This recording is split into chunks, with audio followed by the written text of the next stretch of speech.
Assalamualaikum warahmatullahi wabarakatuh. Selamat datang di video ini. Saya Anissa Kotunada dengan NIM I0325002. Saya Melina Nadifa dengan NIM I0325015. Saya Arta Safaramania NIM I0325031. Pada hari ini kami akan memaparkan makalah kami yang berjudul Pengaruh Agama Islam Terhadap Kebahagiaan Individu dalam rangka pemenuhan nilai UTS Pendidikan Agama Islam yang diampu oleh Bapak Habibie Muhammad Lutfi dari Program Studi Teknik Industri Universitas 11 Maret. Islam memainkan peran krusial yang membentuk kebahagiaan individu di era modern yang penuh stres dan ketidakpastian ini.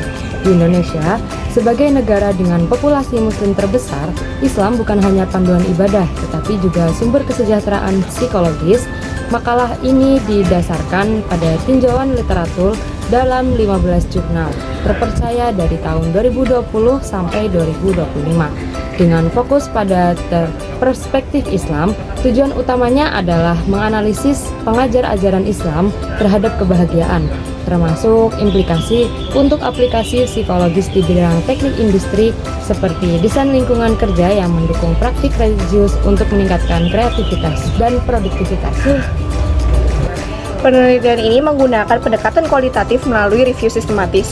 Kami mencari artikel di berbagai database seperti Scopus, PubMed, dan Google Scholar dengan kriteria inklusi artikel pre-reviewed dalam bahasa Inggris ataupun di Indonesia, fokus dalam perspektif Islam, dan sampel minimal 100 responden untuk studi empiris. Kami juga merangkum korelasi statistik dengan rumus korelasi Pearson untuk mengukur hubungan antara religiositas dan kebahagiaan.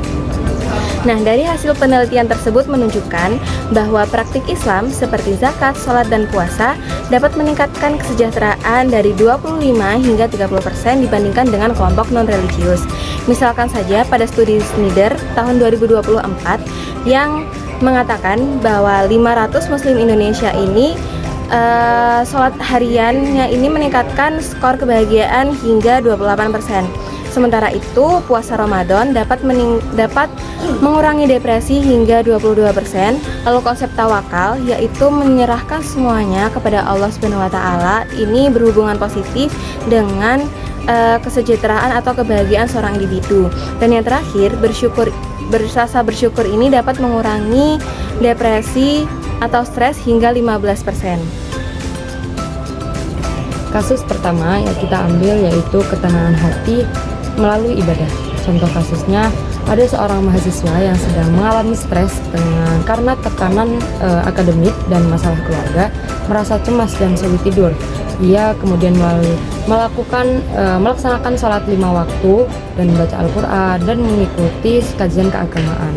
Setelah beberapa minggu, ia merasa tingkat kecemasannya itu menurun dan ia merasa lebih tenang dan bahagia.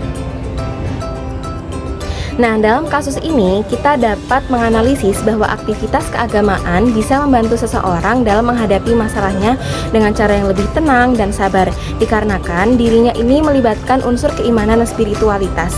Nah, dalam psikologi agama, hal ini disebut dengan spiritual coping, yaitu cara seseorang mengandalkan keyakinan dan doa untuk mencari ketenangan saat menghadapi kesulitan.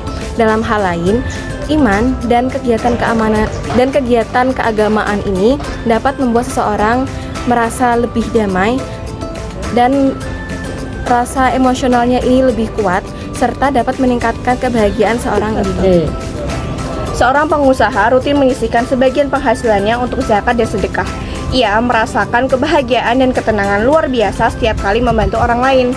Walaupun secara materi tidak terlalu meningkat, hidupnya terasa berkah. Analisis pada kasus kedua yaitu ajaran agama Islam yang menekankan bahwa berbagi rezeki itu sumber kebahagiaan sejati. Kebahagiaan di sini bersifat eudaimonik, yaitu kebahagiaan yang berasal dari makna hidup dan bermanfaatan bagi sesama, bukan sekedar kesenangan. Kesimpulannya, agama Islam secara signifikan meningkatkan kebahagiaan melalui praktik spiritual dan nilai filosofis dengan bukti empiris hingga 30%. Integrasi ajaran ini dalam kehidupan sehari-hari, termasuk di lingkungan kerja teknik industri, direkomendasikan untuk kesejahteraan bersama. Diharapkannya penelitian mendatang sebaiknya melibatkan survei longitudinal di Indonesia. Sekian dari kami, kurang lebihnya mohon maaf. Wassalamualaikum warahmatullahi wabarakatuh.